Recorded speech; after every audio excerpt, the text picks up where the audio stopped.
how Kruleboyz can beat Khorne. This is me picking up a series that I kind of started a while ago, and whenever a new book comes out, I comb through it, and I'm going to talk about how all the armies that I cover match up against this new book. Now, I'm not going to go through everything in this book. It's too much information. I'm also not going to go through what things are particularly strong. We're all going to know that. When you play against a competitive player and you play against Khorne, you can assume that their infantry and their infantry heroes and all this are the best that they could possibly put forward. You're going to assume that their wizards are going to cast spells on the infantry and the cavalry and what have you to buff them, to try to deal as much damage as possible. What I'm going to tell you are things that are going to catch you by surprise. What I'm going to tell you is a big picture of the army and what things you have to pay particular attention to so that you don't fall into Khorne's trap. Without any more ado, thanks to all my patrons, Wybarian for the channel art, and Baron of Dice. Use code MDG to save 5% off your order. Okay, so battle traits for Khorne. So let's pull this over here. Okay, so essentially, I'm not going to, like I said, I'm not going through everything. I'm just going through like the big picture of the stuff. So keep units alive. As units die, the Khorne army gets buffs. As they get buffs, they unlock a bunch of stuff. If they unlock things like crit mortals, and they unlock extra damage, right? So you can use this ability if at least half the number of units on both players' rosters combined, rounded up, have been destroyed. So keep your stuff alive. That's the number one tip. Murderlust is one of their other core battle traits. Everything can charge further than you think it can, and then further still. What Murderlust does is when they make a charge roll, after they see the roll, they can roll another die and then replace the die that they rolled with one of the rolls in their charge. So this gives them, like, the average roll is like 8.7, or it's about 9. So their average roll is +2. So conceptually, that's his murder list. But you can think that they're getting like +2 to charge all the time everywhere. And there's lots of mechanics. They'll charge way further than you think. What I normally do when I'm playing sometimes is I'll it's like I want to move one of my units up, but I don't want my opponent to be able to charge me from where they are. So I'll know if my opponent has any 3d6 charges or any run-in charges or anything like this. I'll get out the old tape measure, and it'll be like, okay, so you move 8 inches, measure 8, and then if you roll, if you get a 10 on the charge, so I'll measure 10, so it's 18 inches, and then I'll do just more than 18 and a half, right? So that it adds that plus that extra 1 to the charge, if that makes sense, right? And then I'm like, okay, like you'd have to roll boxcars, or you'd have to roll an 11 on a charge to get to me here. If you're doing something like that for Khorne, you want to add yourself an extra couple inches every single time. They're gonna come and get you. They're gonna come and get you. Divine Scorn is another ability that they have.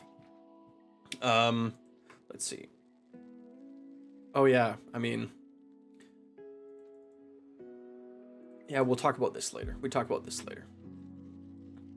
So yeah, essentially what happens is they, like, as units die, they accrue blood tithe points, and then they spend the blood tithe points to unlock different abilities. So, you know, the ones at the top are just like, they get huge buffs, right? So we're not going to go through all of them, but we are going to go through a couple things that are going to get you. So Divine Scorn is you pick 3 enemy wizards or priests within 6 inches of a friendly Blades of Khorne unit to be the target, and then you reduce their power level. So you're going to be, generally, you want to keep Gobsprak and your Swamp Caller Shamans 6 inches away from the front line. You want to keep Gobsprak and the Shamans further back from the front line than you would normally, as a way of preventing your opponent from reducing their power level.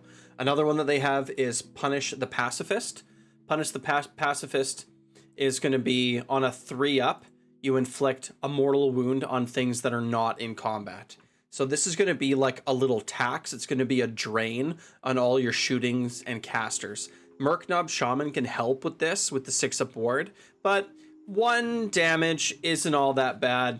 It's only once per battle round, so it's going to take 2 full rounds before it removes 1 Bolt Boy. So it is like, it's going to slowly sap away. And you have to be a little bit careful with your Shaman with the Gork Rora. You don't want to be putting too many mortal wounds on your Shaman and the Gork Rora combined.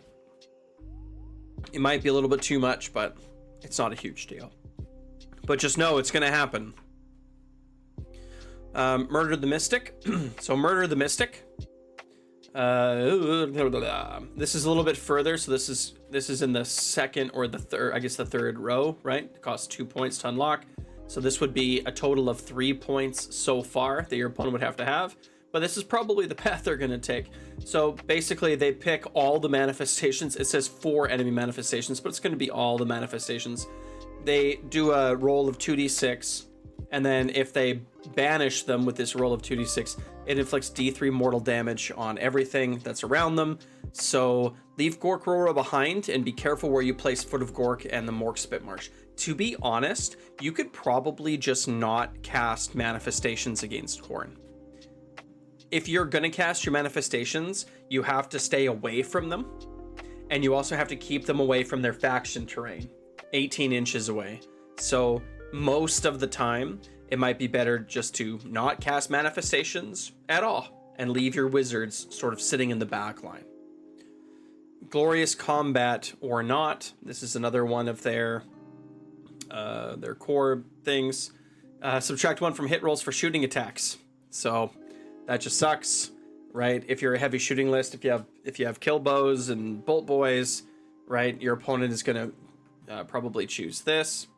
These are both in the same thing, so most of the time, I mean, if your opponent is going to try to unlock all of these abilities, they'll be much slower to get to the high end, but a lot of these are really good against Kruleboyz in particular, right? Like things that don't want to be in combat, wizards, shooting, stuff like this, right? So, Revel in Battle is another one that we're going to look at here. Other than the companion weapon abilities for combat attacks made by enemy units that charge this turn, that target friendly Blade of Cord units have no effect. It turns off crit mortals if we charge them. Yep, so don't charge them, right? If they get Revel in Battle, if you charge them, your damage essentially gets turned right off. The Break-a-Boss can still fight, but besides that, like pretty much everything does mortals. So it's not a good idea to charge if they get this, right? Let Khorne come to you. Keep your casters back and your manifestations even further back. Enhancements. One of their battle formations, murder. So again, I'm just going to reiterate this again. I'm not saying these are the best battle formations. I'm saying these are battle formations that you have to watch out for. Battle formations that have tricks in them. So the battle formation Murder Host, demon units that fought and are not in combat move d6 at the end of the turn. So these are going to be their big hero demons, right? The what are they called? Scarbrand and the rest of them. What are they called? I forget what the category is called. Bloodthirsters.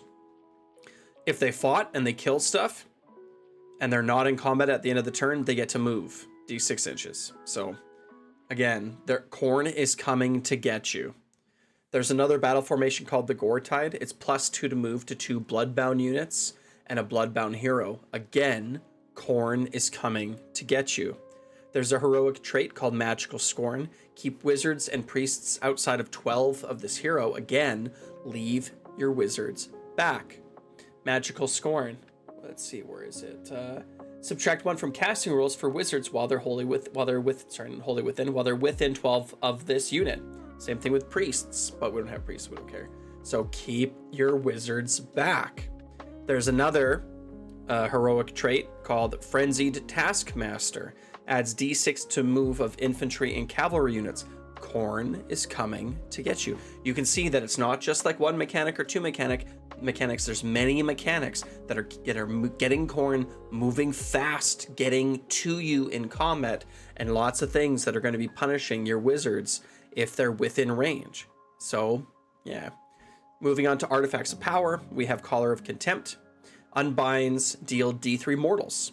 So this is just, again, if you can, keep your, let's see, where is it here? Artifact of Power, Collar of Contempt. This unit can unbind as if it had Wizard 1. It's hard to keep out of range of this because it's 30 inches, right? If your opponent puts this on one of their units, it is hard to keep this out of range. So keeping your wizards back isn't really going to be as effective. But it's this combined with Punish the Pacifist. And if you're going to use Gorgrora, which again, I don't suggest that you do, it's a lot of damage. And if those little squishy wizards start to die and they're getting more blood tithe points, right? Like actually using a rally to try to keep some of your units alive, an extra turn or two is relevant. There's another artifact power called Argath, the Kind of Blades, the King of Blades. Heroes getting awards. This is only relevant against Kragnos, right? If you have Kragnos and then Egomaniac with Break a Boss. So just a little thing to be careful. He does shut off that artifact of power. You cannot make, heroes can't make ward saves while they're within combat, whether in combat with this unit. So just keep Kragnos out of combat range with him. More enhancements. We have a prayer called Blood Boil. It's within 18 inches. It's a horde buster, so it's a standard horde buster. Roll a number of dice, and for every 5 up, it's a mortal wound. So their priests have a horde buster spell, so if you can, keep outside of 18 inches of their priests to avoid this. There is a manifestation called the Hexcore Skulls. Let's see if there's a picture of it here. I don't think there's a picture. Let me see if I can find a picture real quick just so we can see what it looks like.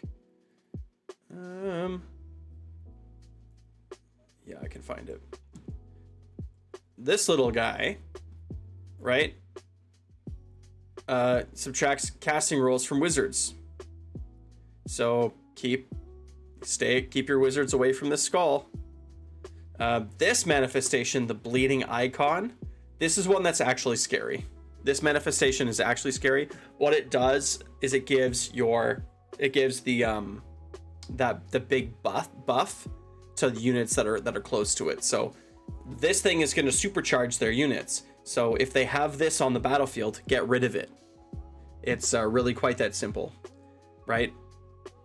FT stands for I know these are my codes. I know what they are.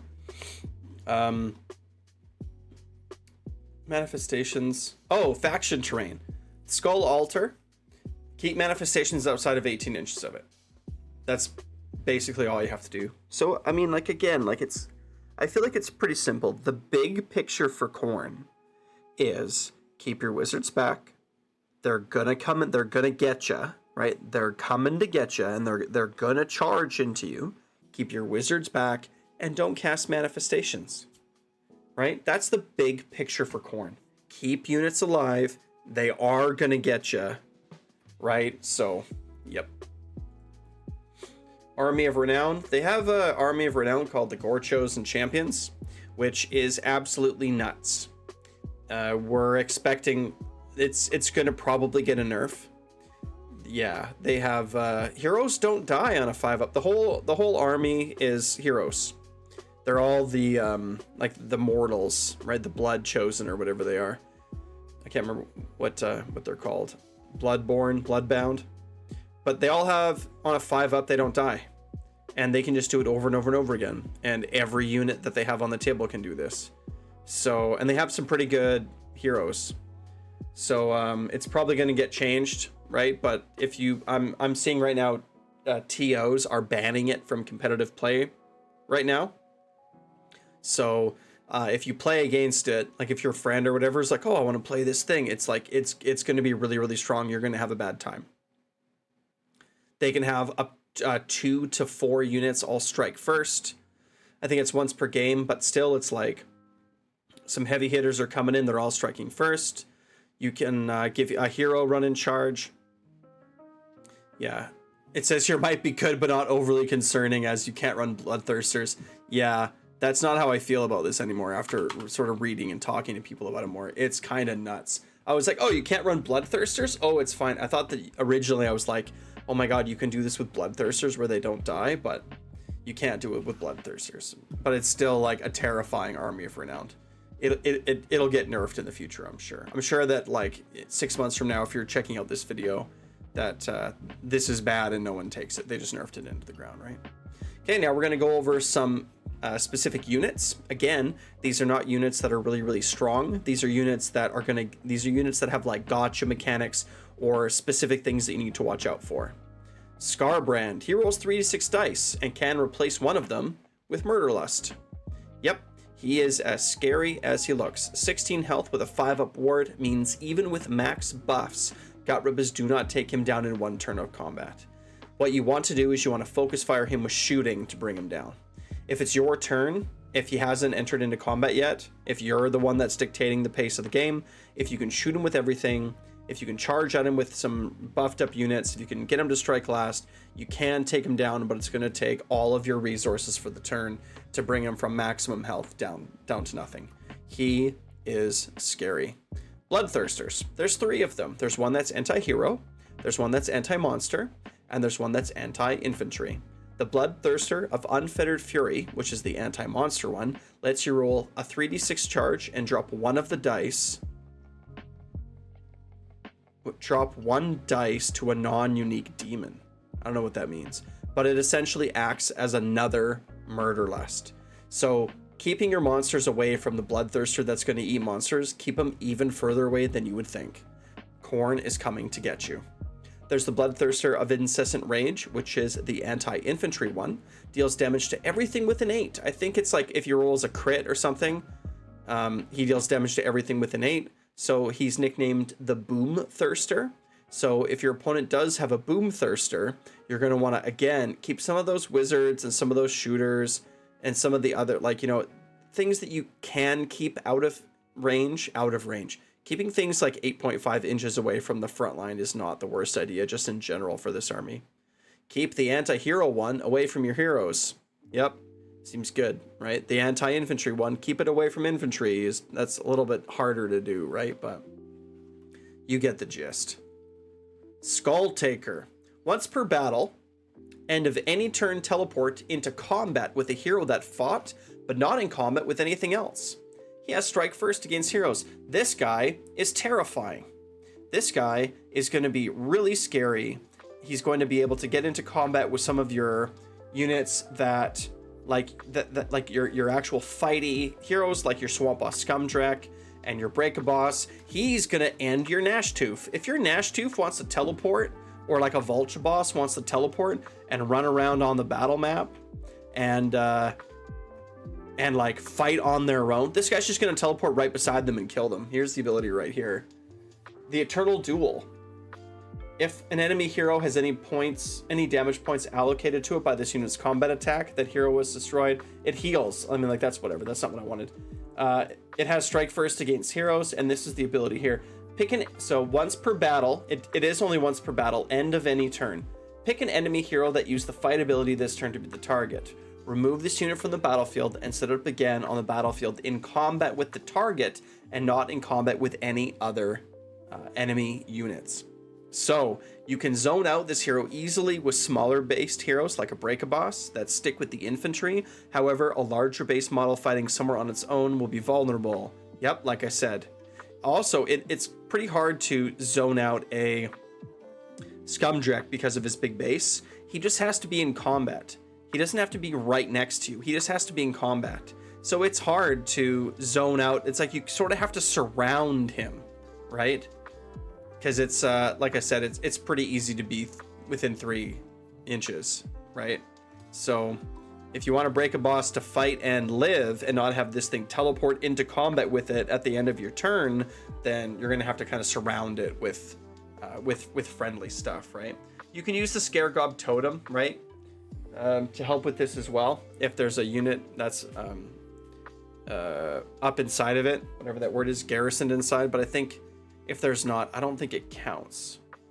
Yeah, I think it's only if there's a unit that's garrisoned inside of it that it's going to help. But this thing is really scary. It's really scary. Yeah. Manifestations can also be used to help zone it out if you can keep them out of range of their bone altar or whatever it's called.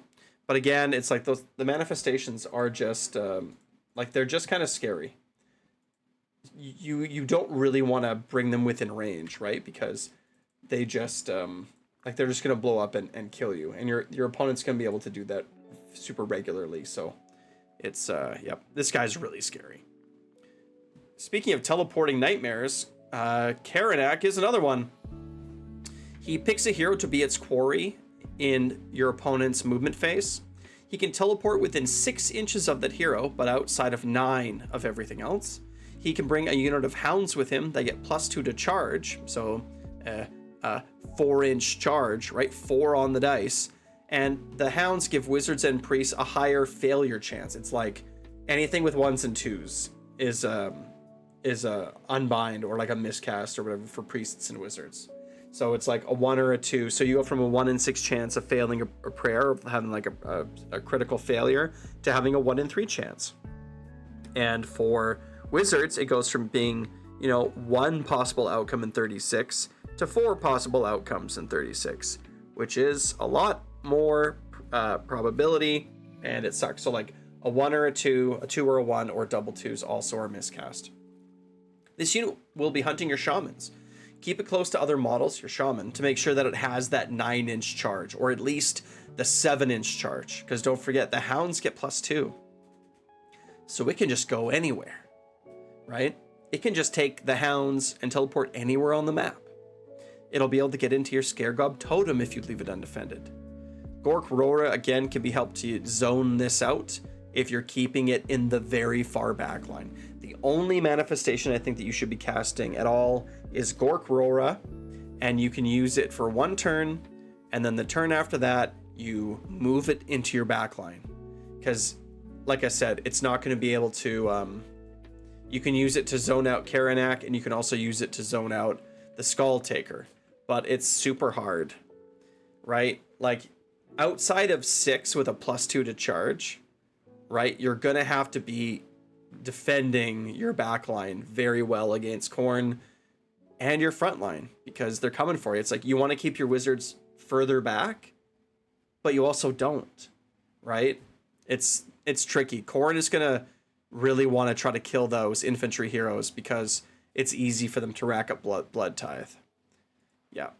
Bloodstoker, sorry, gives run in charge to a bloodbound unit. Easier to remember because it has a big whip.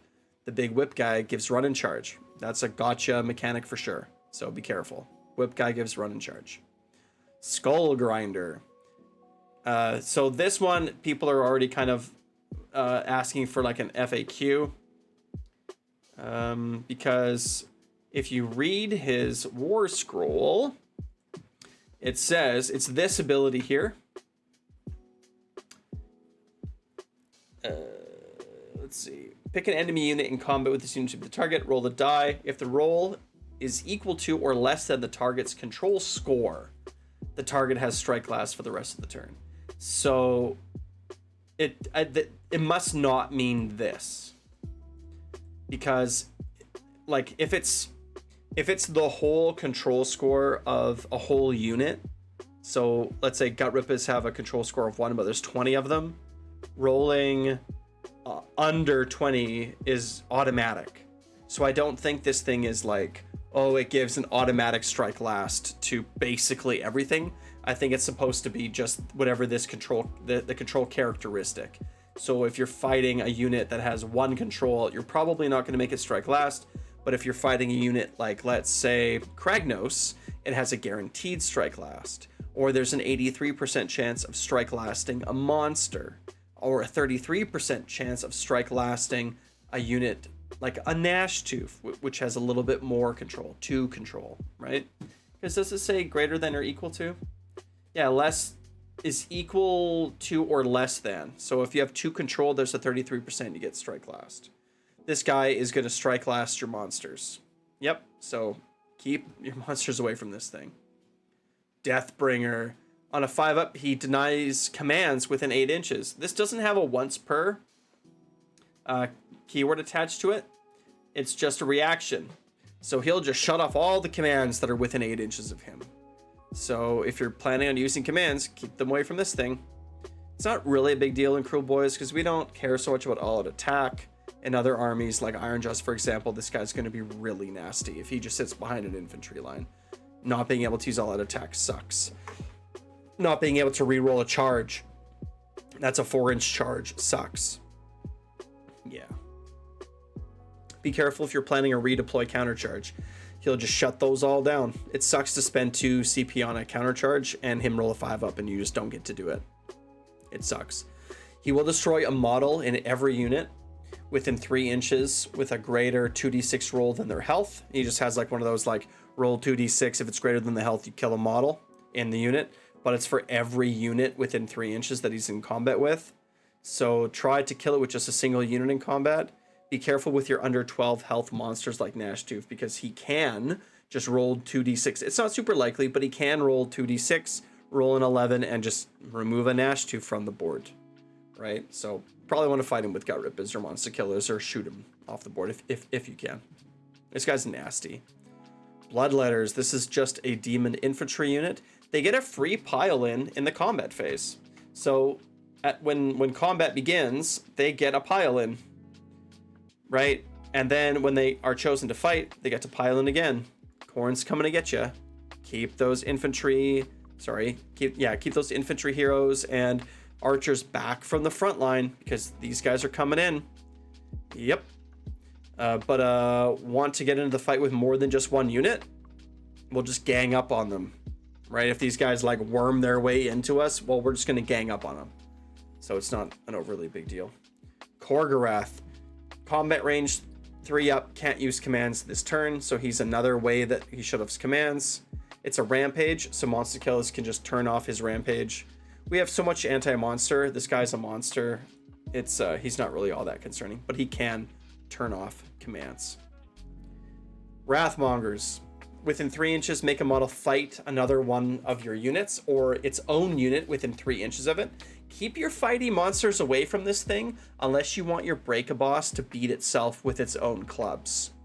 Awesome rule, but maybe send infantry into these guys instead, right? Because they will make your unit fight itself or fight something that's close to it. So just keep your fighty monsters away from these guys with the big swingy hammers and you'll be just fine. Scourge of Ghyran, Mighty Lord of Khorne. Sorry for the terrible picture. Ugh.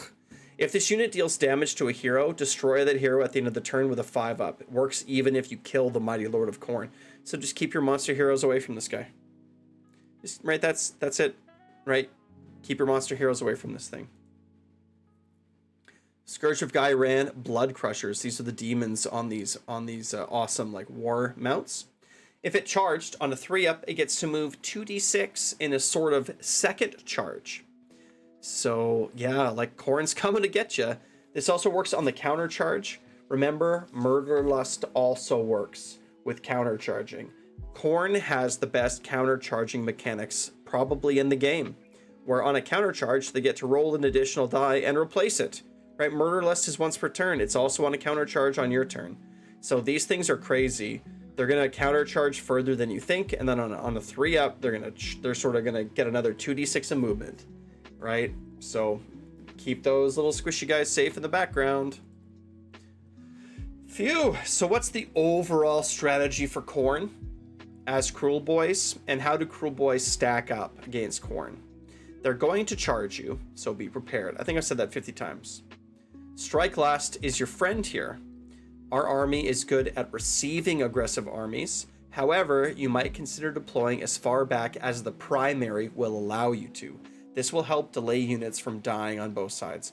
When I say deploying as far back as the primary will allow you, what I mean is deploying far enough back where you're still going to be able to take the objectives that you need to take, but maybe if you can delay Khorne from actually making contact with you in the first turn without sacrificing too much board presence, if you can delay if no units, I mean, if we look at Khorne's battle traits, right?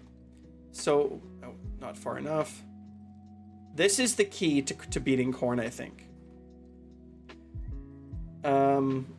Once per battle round, start of any turn, they get to unlock abilities from their thing.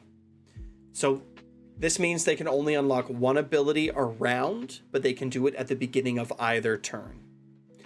If you can prevent Khorne from unlocking any of their abilities on the first turn, that means that you're going to delay every ability that they unlock for the rest of the game by a turn.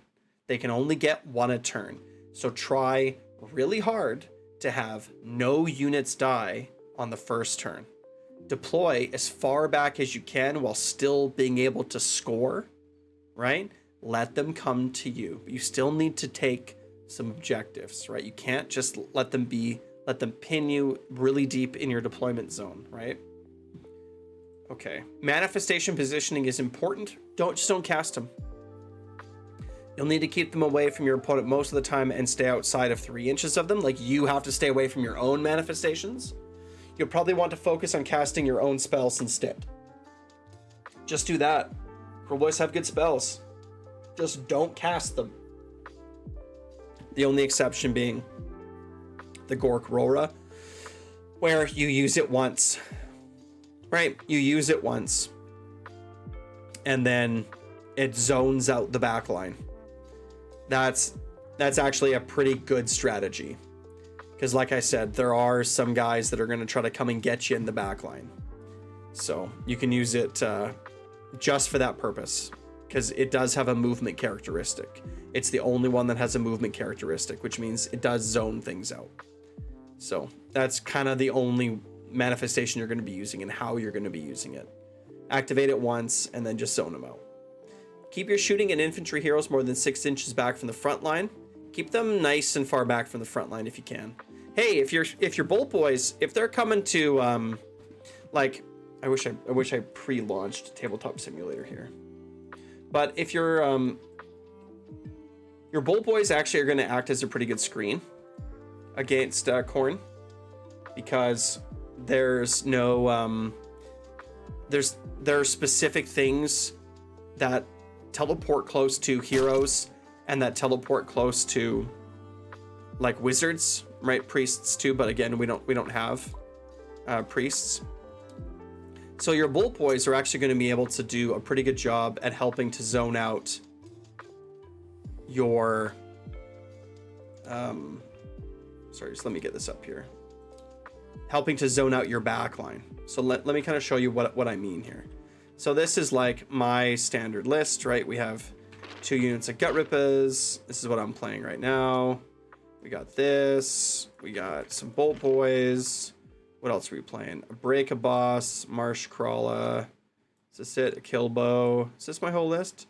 Orcrow, obviously not this. Oh, and an Ashtooth. Yeah, we're playing an Ashtooth. And I believe... Oh, wait, how could I forget my wonderful Monster Killers? Oops. But this is essentially what I'm playing lately. I should have got rid of the Gork. Right? So if I'm all kind of whatever deployed out on the battlefield, whatever, I got my stuff here. My Soggy Ashtooth is doing his thing on the flanks. Well, first of all, he might not be doing any of that. Because again, if my opponent has one of those heroes that is just going to come and teleport directly into combat with me. What's his name? The Skull Taker, right? If he has a Skull Taker, then the Ashtooth just isn't going to be using a fight ability. Anyway, once sort of the game has begun, if I start with things, you know, a little deployed a little bit further back or whatever, but once you know we've sort of engaged in the game here, if my Bolt Boys are in positions like this where they're nice and far back from the front lines. And let's say I have some Monster Killers in positions like this, right? Like we're going to be trying to use our ganging up, right? So like we're not going to be too far apart. But if my Bolt Boys are sitting in positions back here, probably even strung out in a line, they're going to be doing a pretty good job at zoning out away from this Swamp Calla Shaman. right? So like lots of things are not going to be able to really get in there. If I'm doing this, then nothing can really teleport close to my Swamp Kala Shaman. Where's my Break-a-Boss? And if my Break-a-Boss is going to be using a fight ability, right, he's going to probably want to be doing it somewhere in the middle of things like this, so that things can't just teleport on top of him, right? So I can use my shooting to really help zone out my sides, right? So that nothing is really going to be able to come in here and teleport. I could probably even shift him even further up because I have a kill bow here, right? Let them come to you. Keep these little squishy guys like pretty far back from the front lines. 8 or 9 inches, I would say, back from the front lines is going to be good. And then, yeah, like I said, use the shooting to kind of zone out the sides. If your opponent is playing a Skull Taker, your Nashtooth is kind of useless. He can't use a fight ability. If he uses a fight ability, he's just going to be dead. So don't, right? Don't let your opponent just do that. Instead, use him to teleport around the map just to grab primaries. Let him sit in the back line and zone out for your wizards, right? No problemo. Yeah. Keep stuff back. Their scariest units are monsters, like the Bloodletters, Scarbrands. So we should be able to deal with them before they hopefully get too much of their value, right? With our monster killers and our kill bows, we should be able to take down their big monsters. So I think we're relatively well positioned. Kruleboyz also deal a lot of mortal wounds, and Khorne generally, like on the demon side in particular, like you know, the basic warriors or whatever have good saves, so they're paying lots of money for like good save units. So we should be fairly well positioned to take them down. And we are good at receiving, right? They just have lots of movement shenanigans, right? Lots of movement shenanigans. So as long as we're able just to kind of like hang, like to kind of deploy ourselves and position ourselves well. Again, something kind of like this, right? We're just keeping stuff as far back as we can. As far back as wholly within 12 will allow us. Right? And if I was going to pull up a random map here, right? If this was sort of the map, it's like, okay, which one is this again? Where you want to control the pairs. It's like, well, Khorne's going to come and get me, and so I want to deploy something like this. Right? I want to kind of deploy far back, you know, maybe even further back on this side. Like maybe I even want to play like kind of castle-y like this. Right? Like I want to make it really tough for him to come and get me, and I'm only really going to fight over these 2 objectives until the battlefield has thinned out. Yeah, 3 victory points if you control 2 or more, and then pairs, and then all of them in the Lee line. So it's like if I'm looking at a board like this, I'm like, if I can control these 2 for the whole game, I'm going to get some pretty good points, and I'm going to deny my opponent from getting the pairs, right? And I'm going to deny them from getting the Lee lines, like the 3 in any direction. So like, I'm just going to try to control these 2. So I might even try to deploy something even more like this, right? Like really try to be like, you know, you're going to have a really hard time coming to alpha strike me here, right? Keep everything kind of far back. This thing would probably have to be a little bit further up, right?